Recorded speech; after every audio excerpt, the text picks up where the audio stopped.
Nós vamos agora estudar o pêndulo simples e ver se é possível descrever esse sistema físico em termos das equações de um movimento harmônico simples. Então a gente tem aqui a idealização de um pêndulo simples, onde ele é composto por um fio ideal, certo? Que é um fio inextensível de comprimento L e sem massa. E na idealização do pêndulo simples, toda a massa do pêndulo ela está concentrada aqui na extremidade dele, certo? Então você tem uma massa pontual, que a gente está representando por essa letra M, e ela é quem representa, né, a trajetória descrita pelo pêndulo. Então eu coloquei aqui, tá certo? Nesse tracejado, isso aqui é um arco de circunferência. É uma pequena parte de uma circunferência maior, que é uma circunferência cujo raio é dado por esse comprimento L, que é o próprio comprimento do fio. Então você imagina que existe uma circunferência maior aqui, certo? Cujo raio é L, e o pêndulo ele vai ficar se deslocando, certo? Oscilando só nessa parte de baixo, que é um pequeno segmento dessa circunferência maior. E o que é que acontece? Quando o fio está na vertical, né? Se eu simplesmente colocar o pêndulo, né, nessa posição aqui na vertical, o que a gente sabe pela experiência é que o fio ele vai ficar aí parado, ok? Então, exatamente quando ele está nessa posição vertical é o ponto onde eu tenho força resultante sobre o pêndulo igual a zero. Ou seja, essa posição aqui, certo? Vertical, é a posição de equilíbrio do pêndulo simples. Então, exatamente onde ocorre a interseção entre esse tracejado vertical e o nosso arco de circunferência, certo? Exatamente nesse ponto aqui onde a gente tem a posição de equilíbrio, certo? Que é a posição onde a força resultante sobre o pêndulo é igual a zero. O que acontece?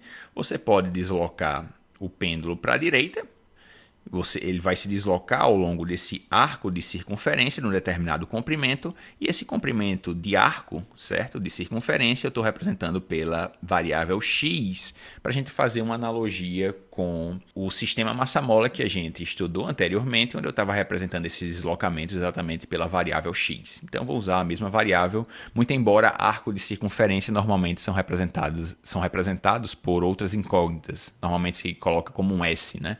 Para representar arco de circunferência, mas para fazer essa analogia eu vou estar representando esse comprimento pela variável x.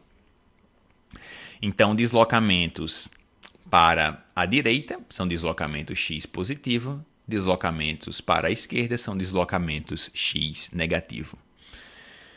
Você tem esse ângulo, né? Esse ângulo que o fio que compõe o pêndulo faz com a vertical, eu estou chamando esse ângulo de θ.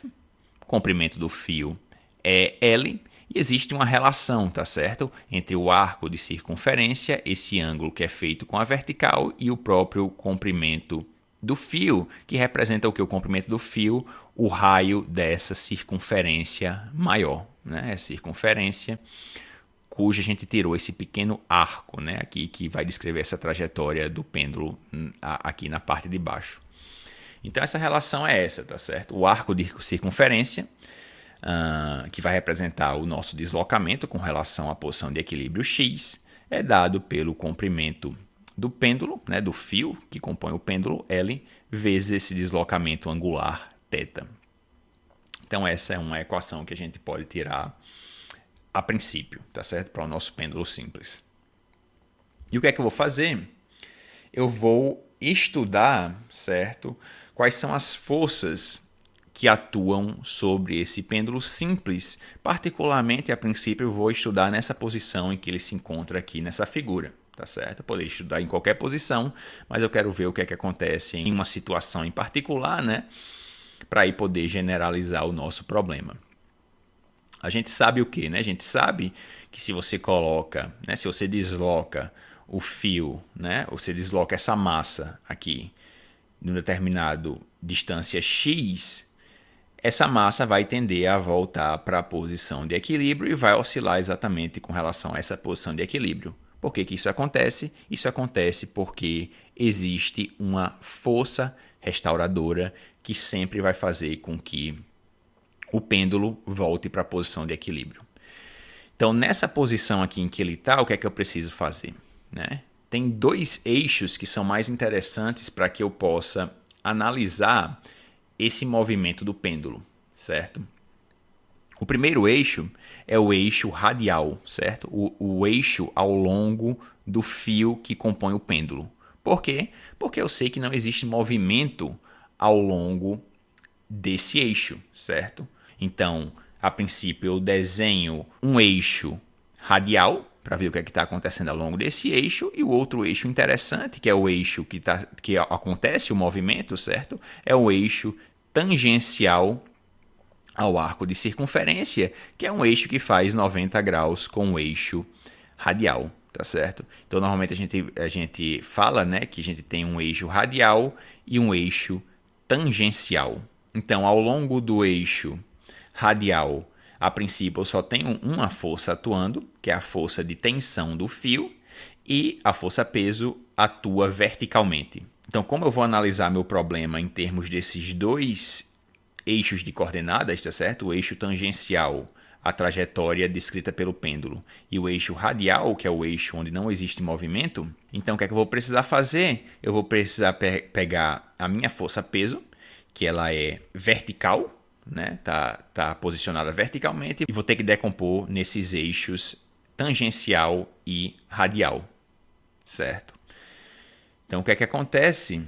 Se eu fizer essa decomposição, eu vou ter agora, né, uma componente da força-peso apontando para baixo ao longo desse eixo radial, e vou ter uma componente, certo, apontando nessa direção ao longo do eixo tangencial. Então, o que é que acontece? Se eu decompor a força-peso em duas componentes, uma componente tangencial e uma componente radial, então eu tenho exatamente isso daqui, né? Eu vou ter essa componente aqui, que vai ser a componente módulo do peso vezes cosseno de θ, essa componente que está apontando aqui no sentido contrário à da tensão do fio.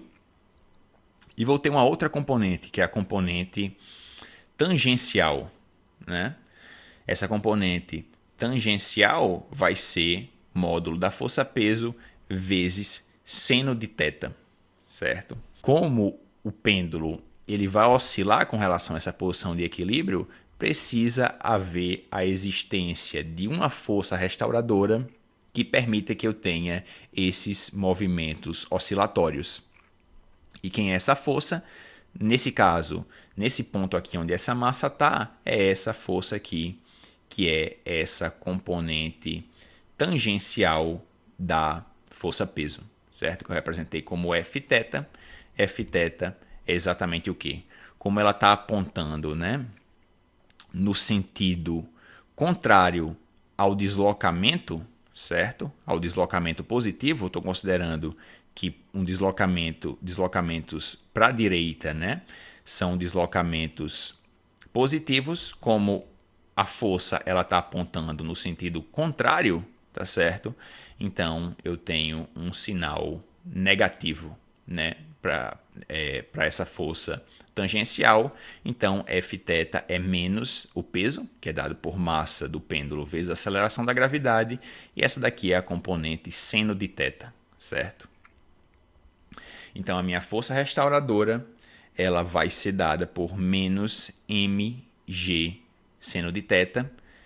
E se essa é a minha força restauradora, o que é que eu sei, né? Para eu ter um sistema físico que possa ser descrito em termos das equações de um movimento harmônico simples, eu preciso ter uma força restauradora que ela é proporcional ao deslocamento com relação à posição de equilíbrio, certo? Então, né, eu tenho essas duas equações aqui, certo? Essa daqui relaciona a variável x com a variável θ, ok? E essa daqui é a minha equação da força restauradora. Eu precisaria que Fθ fosse proporcional ao deslocamento com relação à posição de equilíbrio, que é o deslocamento x, né? Sendo que, né, eu estou representando aqui em termos da variável θ e não da variável x. Se eu quisesse representar essa força restauradora em termos da variável x, simplesmente o que é que eu ia fazer? Eu ia passar esse L aqui dividindo, tá certo? Então ia ficar aqui θ é igual a x sobre L, e iria substituir aqui dentro. De qualquer maneira, ia ficar seno de x sobre L, né? O que é que eu percebo? Eu percebo que tem um seno aí, tem uma função seno que não possibilita que eu tenha uma força restauradora que é proporcional a x, tá certo? Eu vou ter uma força restauradora que é proporcional a seno de x sobre L. Então, de fato, o pêndulo simples ele não pode ser descrito em termos das equações de um movimento harmônico simples, porque a equação que define a força restauradora não é proporcional a x, tá certo? Tratar esse problema em termos da variável x ou da variável θ é indiferente, porque elas estão relacionadas, tá certo? Exatamente por essa equação aqui, onde eu só tenho, né, que multiplicar ou dividir por essa variável L. Então, para que essa força restauradora ela pudesse ser descrita em termos das equações de um MHS, eu precisaria que f de θ fosse proporcional a θ. Mas ela não é proporcional a θ, é proporcional a seno de θ, né? Ou se eu quiser pensar em termos de x, essa força restauradora é proporcional a seno de x sobre L. Então não poderia representar o pêndulo simples em termos das equações de um movimento harmônico simples. Sendo que o que é que acontece? Eu posso tentar expandir, tá certo, a função seno em termos de uma série de Taylor. Se eu expandir a função seno em termos de uma série de Taylor, eu vou ter essa série aqui, né? Onde você tem a soma desses termos, tá certo? E essa soma continua indefinidamente. Então, seno de θ é θ menos θ ao cubo dividido por 3 fatorial, mais θ quinta dividido por 5 fatorial, menos θ a sétima dividido por 7 fatorial, mais uma soma infinita, né? Sendo que o que é que acontece?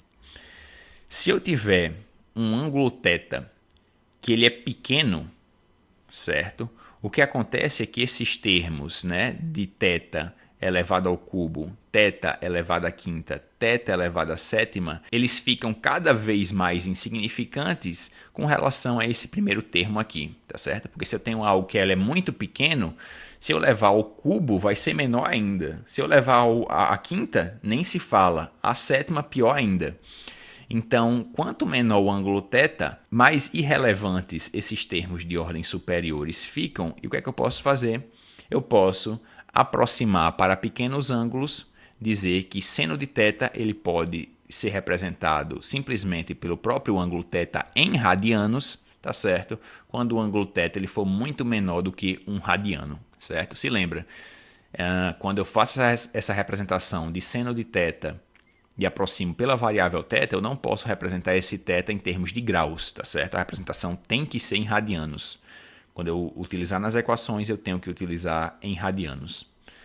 Então, seno para ângulos pequenos, seno de θ é aproximadamente igual a θ. E aí o que é que acontece? Agora, em vez de ter que a minha força restauradora é proporcional a seno de θ, agora eu tenho que a força restauradora é proporcional a θ, certo? Para ângulos muito pequenos. E agora sim eu tenho o que eu queria, né? Que é que minha força restauradora é proporcional a θ. E isso é a mesma coisa dizer que minha força restauradora é proporcional àquele comprimento x ao longo do arco de circunferência. Por quê? Porque eu posso utilizar aquela equação para o arco, né, de circunferência, onde eu tenho que θ é x sobre L. Então vai ficar aqui a minha força restauradora, né, que é aquela força tangencial, Fθ, é menos mg sobre L vezes x, onde x é a distância percorrida ao longo do arco de circunferência, a distância com relação à posição de equilíbrio, né? Então, eu tenho que minha força restauradora é proporcional, de fato, a essa distância x para ângulos pequenos, quando θ é muito menor do que 1 radiano. E, nesse caso, a minha constante de força, né? A constante elástica desse sistema, do pêndulo simples, ela é dada por mg dividido por L. É isso por esse vídeo, pessoal. Se gostaram, dá o like no vídeo, se inscreve no canal e até a próxima.